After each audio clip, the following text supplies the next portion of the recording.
과연 하나님을 시험한다는 것이 맞는 일인가? 하나님을 시험한다는 것이 가능한 일인가? 그럴 수 있는가?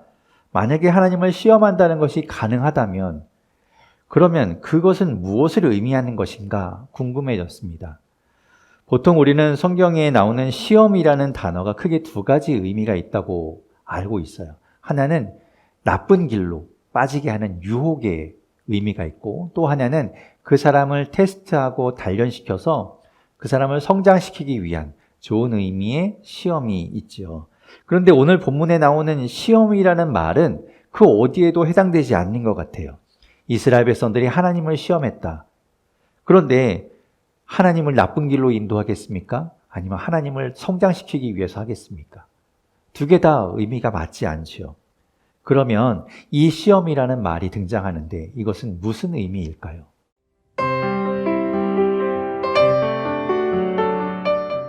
이스라엘 백성들은 모세를 따라서 이집트를 빠져나왔습니다.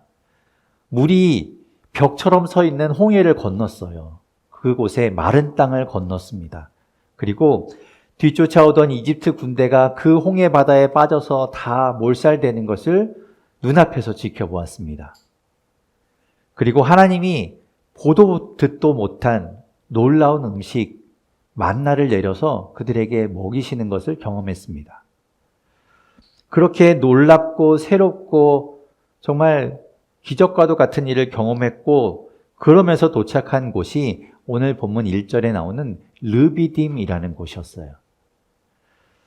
자, 이쯤 되면 제가 이제 구글 지도를 띄워서 르비딤이 어디인지를 보여드리곤 했었는데, 사실은 르비딤이 어디인지가 정확하지 않습니다. 너무 오래된 지명이기 때문에 지금은 어디인지를 추정하기 좀 힘들어요. 근데 그 르비딤이란 단어 자체가 가진 뜻이 있는데 그게 평지라는 뜻을 가지고 있습니다.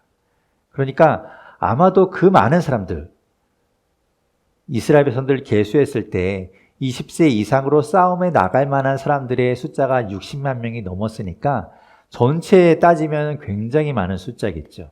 100만 명도 넘었을 거예요. 그 많은 사람들이 진을 치고 함께 머무를 수 있는 장소였다면 당연히 평지였을 겁니다.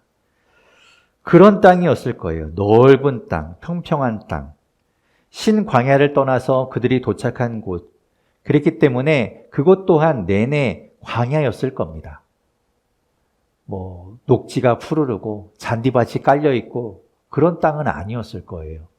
그러면 광야, 여러분이 그 광야라는 말을 들을 때마다 떠올리셔야 하는 것이 있는데 그것은 무엇인가 하면 물이 없는 곳, 그늘이 없는 곳, 피할 곳이 없는 곳, 이런 곳으로 여러분 떠올리시고 생각하셔야 돼요.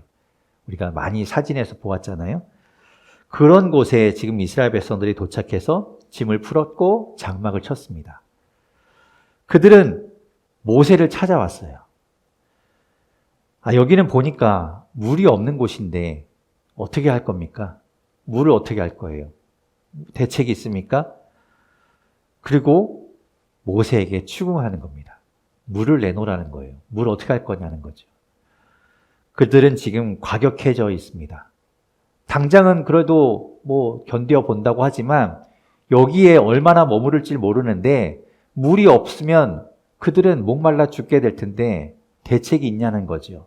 내놓으라고 이야기합니다.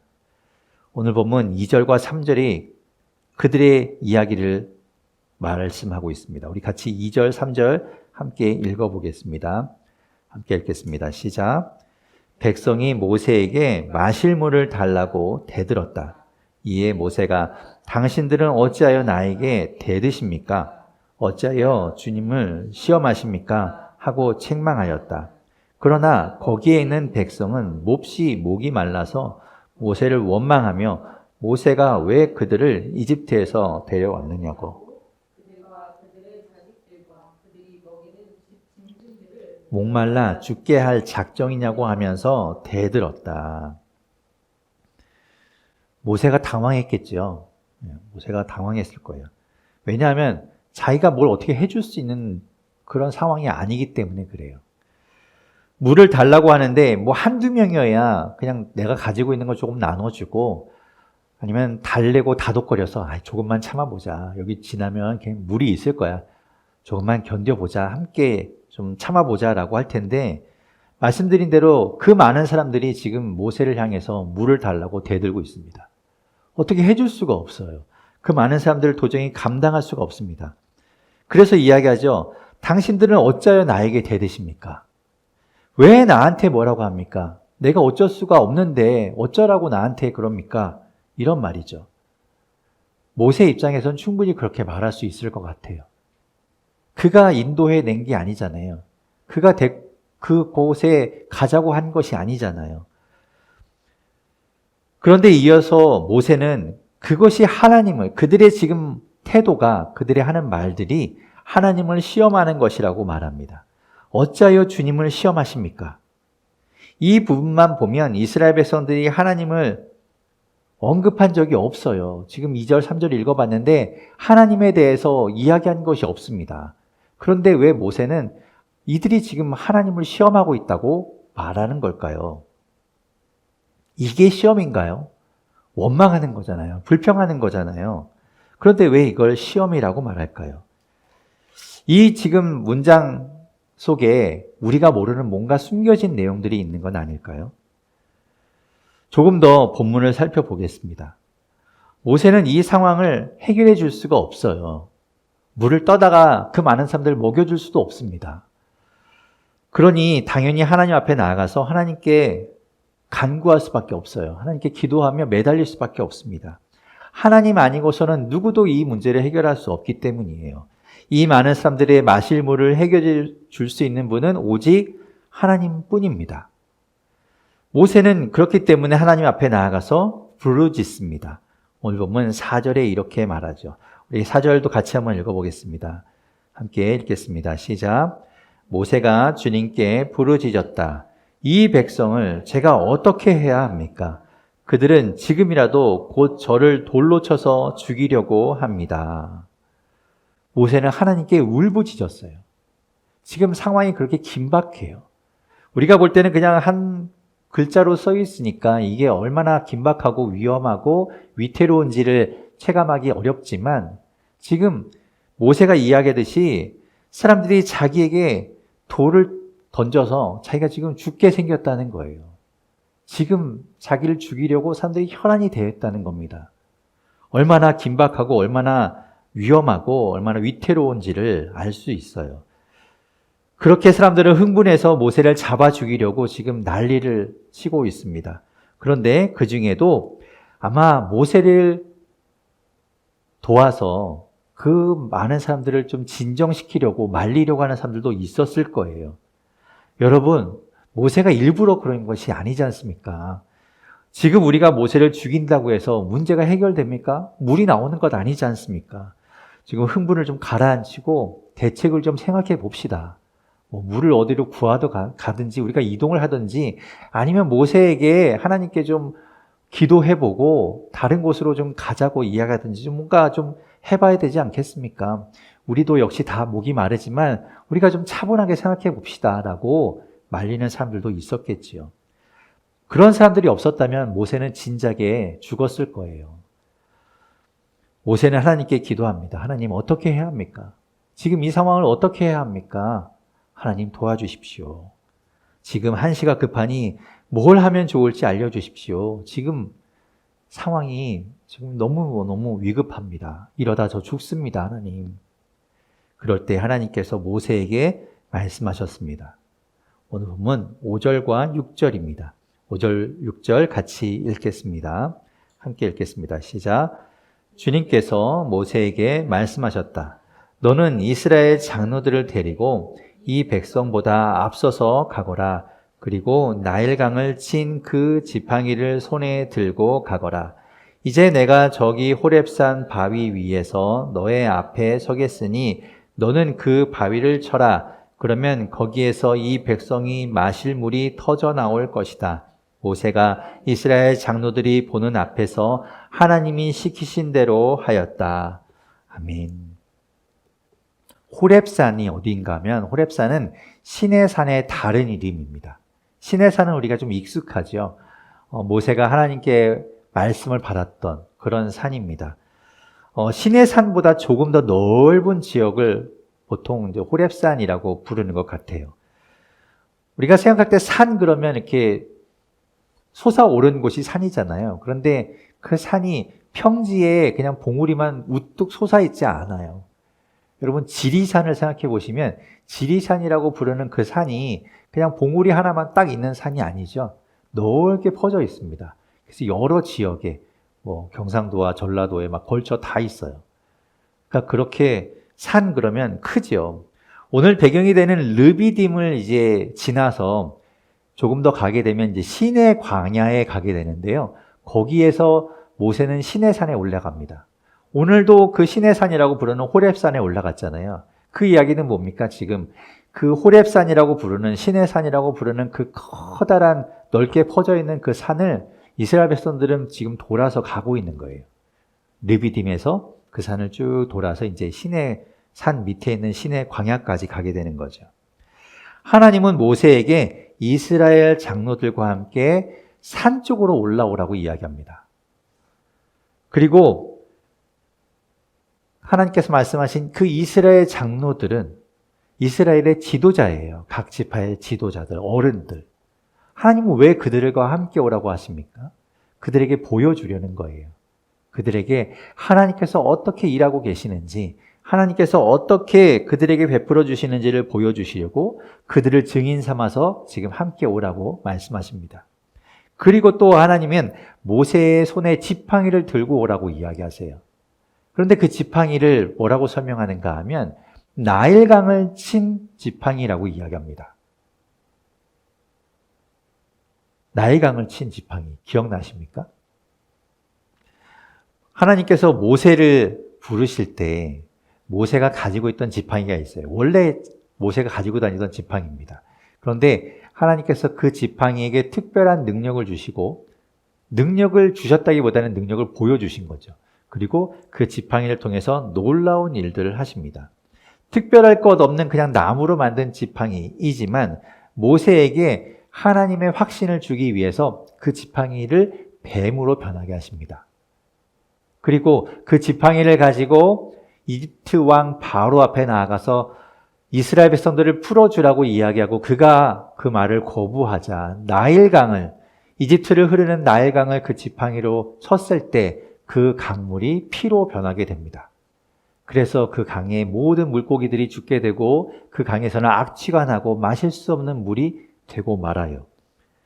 생명의 물, 나일강이야말로 생명을 주는 그들에게는 없어서는 안 되는 그런 물이었는데 그 물을 죽음의 물로 바꾸어 버립니다. 하나님께서 그 지팡이를 통해서 일하시는 것이죠. 그 지팡이, 물론 그 지팡이를 가지고 홍해 바다를 건널 때도 사용했지만 하나님께서는 특별히 이집트 나일강을 쳤던 지팡이라고 지명하시면서 생명의 물을 죽음으로 바꾸신 그 지팡이를 가지고 이제는 죽음의 땅에서 생명의 물을 내시겠다고 하시는 거예요. 그래서 그 지팡이를 들고 갑니다. 하나님께서 나타나신 그 바위를 보고 지팡이로 치니 그 바위에서 마실 수 있는 물이 터져 나왔습니다. 그 많은 사람들과 가축들이 목마름을 해결하려면 물이 쫄쫄쫄 나와서는 안 돼요. 우리가 얼마 전까지 여기 수돗물이 되게 쫄쫄쫄 나왔잖아요. 그래서 얼마나 답답하고 얼마나 불편했습니까? 여러분, 그 많은 사람들이 마셔야 되는데 바위를 이렇게 톡 쳤는데 거기서 물이 흘러서 이렇게 쫄쫄쫄 나오면 그 물 받아 마시려고 얼마나 많은 사람들이 줄을 서야 되고 그렇게 줄 서서 기다리다가 보면 맨 뒤에 있는 사람들은 목말라 벌써 죽고 말았을 거예요. 물이 콸콸콸 쏟아져 나옵니다. 하나님이 그들에게 물을 내어 주십니다. 오늘 주보의 사진처럼 나왔을 것 같아요. 주보의 사진이 지금 바위 틈에서 물이 막 콸콸콸 쏟아져 나오잖아요. 하나님께서 그 바위에서 생명의 물을 이렇게 막 흘려 보내주셨을 것 같습니다. 그래서 그들의 목마름이 해결되었을 거예요. 더는 불평하고 원망하지 않도록 말이죠. 그런 사건이 있었던 르비딤을 오늘 다른 말로 이렇게 부르기도 한다고 말씀하고 있습니다. 오늘 본문 7절인데요. 7절 같이 한번 읽어볼게요. 함께 읽겠습니다. 시작. 이스라엘 자손이 거기에서 주님께 대들었다고 해서 사람들은 그곳의 이름을 무리바라고도 하고 또 거기에서 주님께서 우리 가운데 계시는가 안 계시는가 하면서 주님을 시험하였다고 해서 그곳의 이름을 마사라고도 한다. 무리바 또는 마사라고 그곳을 불렀다는 거예요. 대들다, 다투다 라는 히브리어가 리브라는 말인데 거기에서 파생된 말이 무리바예요. 명사형으로 바뀐 것이 이제 다툼, 다툼의 장소 이런 뜻을 가지고 있습니다. 그것은 지금까지 우리가 본 상황과 잘 맞는 말이죠. 이스라엘 백성들이 막 다투었잖아요. 대들었잖아요.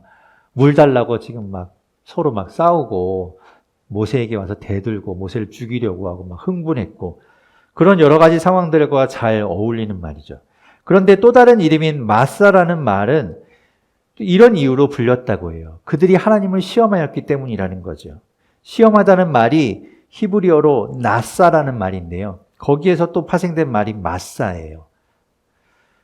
처음 2절에서 보았듯이 모세가 이스라엘 백성들을 향해서 어찌하여 주님을 시험하십니까? 라고 했는데 그때는 그것이 무슨 뜻인지 우리가 잘 알 수 없었어요. 그들이 도대체 하나님을 뭐 어떻게 했길래 하나님을 시험했다고 하는 거지? 라고 우리가 알기 어려웠어요. 그런데 7절에서 분명히 이야기하죠. 주님께서 우리 가운데 계시는가 안 계시는가 하면서 주님을 시험했다고 말합니다. 하나님이 존재하시는가 존재하지 않는가? 존재하신다면 우리와 지금 함께하고 계시는가? 존재하고 있음에도 불구하고 하나님은 다른 데 계시는가? 그래서 우리를 돌보지 않는가? 이런 걸 가지고 하나님 앞에 나아가 따졌다는 겁니다. 왜냐하면 지금 마실 물이 없기 때문에 그래요. 처음에 말씀드린 것처럼 그들은 홍해를 건너왔어요. 아니, 바다를 건넌다는 게 말이 됩니까? 그리고 그들은 생전 보도 듣도 못한 만나를 먹었습니다. 하늘에서 내려온 만나를 먹었어요. 놀라운 일이잖아요. 기적이잖아요. 그런 일을 하나님이 아니면 할 수 없는, 하나님이 아니면 그들에게 주어질 수 없는 그런 일들을 경험했음에도 불구하고 그들은 하나님을 의심하고 있습니다. 그런 일이 가능할까요? 그게 말이 될까요? 아무리 놀라운 일을 겪었어도, 아무리 기적을 경험했어도 지금 당장 물이 없으니까, 목이 마르니까 하나님이 없는 것 아니냐고 이야기한다는 거예요. 그게 가능한 일일까요? 네, 그럴 수 있습니다. 가능한 일입니다. 우리도 그럴 수 있어요. 우리도 별반 다르지 않습니다. 우리가 하나님의 은혜로 산다고 말하고 하나님이 아니면 살 수 없다고 말하고 그래서 하나님께 감사드리고 하나님을 찬양한다고 하지만 고작 물이 없어서 목이 마르면 우리가 원하는 대로 하나님이 들어주시지 않으면 내가 원하는 때에 하나님께서 일하시지 않으면 우리는 뭐라고 얘기합니까? 하나님이 계시지 않는 것 아닌가? 하나님이 내 기도를 들어주시지 않는 것 아닌가? 그렇게 이야기한다는 겁니다. 무슨 하나님이 이럴 수 있는가? 나에게 조금만 안 좋은 일이 생기면 하나님이 어떻게 이럴 수 있는가? 하나님은 좋은 분이 아닌 것 같아 라고 말한다는 거죠. 아무리 많은 것을 주시고 아무리 많은 것들을 베풀어 주셔도 내가 원할 때 내가 원하는 대로 해주지 않으면 소용없다고 말한다는 겁니다. 우리에게 그런 마음이 없냐는 거예요. 시편 95편 8절과 9절에는 이 마사 사건을 이렇게 말씀합니다. 제가 읽어볼게요. 무리바에서처럼 마사 광야에 있을 때처럼 너희의 마음을 완고하게 하지 말아라. 너희의 조상들은 그때에 내가 한 일을 보고서도 나를 시험하고 또 시험하였다.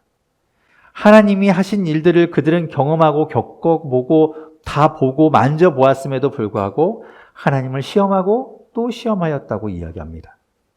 공동번역 성경에는 구절을 이렇게 번역해요. 그들은 거기에서 내가 하는 일을 보고서도 나의 속을 떠보고 나를 시험하였다. 하나님이 어떻게 하시나? 하나님이 내가 원하는 대로 해주시나 안 해주시나 떠보았다는 거예요. 하나님을 시험해 보았다는 겁니다. 우리가 하나님을 시험할 수 있을까요? 왠지 그것은 어울리지 않는 말 같잖아요. 하나님을 시험한다는 말이 뭔가 가당치 않은 말처럼 들리잖아요. 그러나 우리는 지금도 하나님을 시험하고 있는지 모릅니다.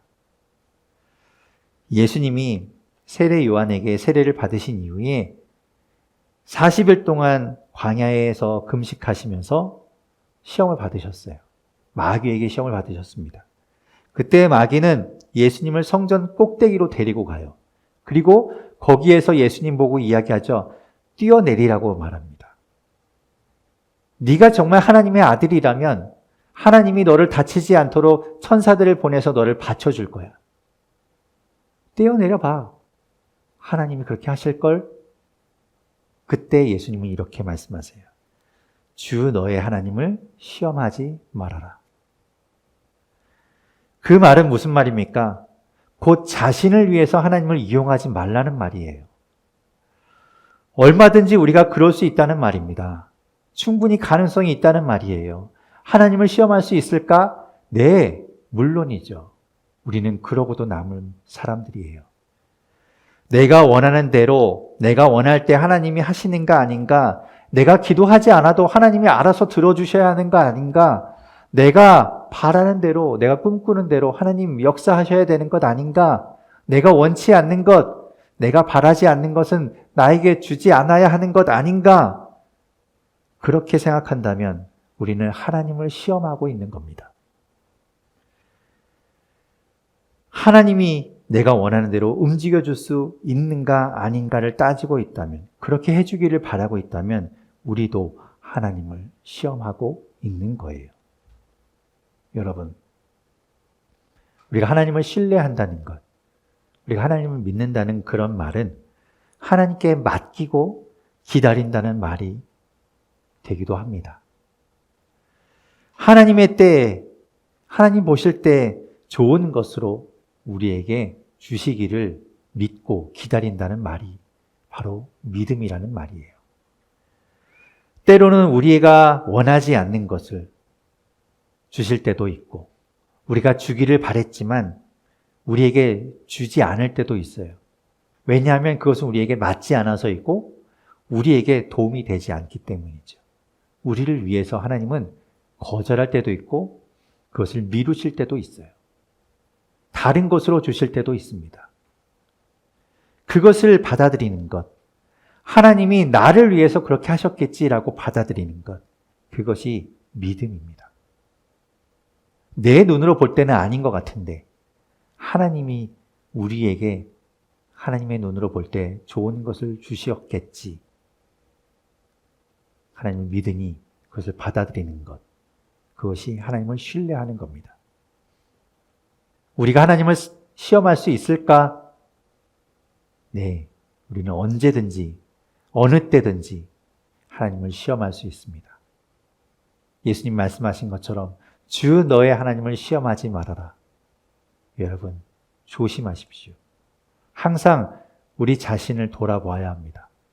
내가 하나님을 내가 원하는 대로 끌고 가고 있진 않은지, 하나님을 내가 이용하고 있지는 않은지 언제나 우리 자신을 살펴보아야 합니다.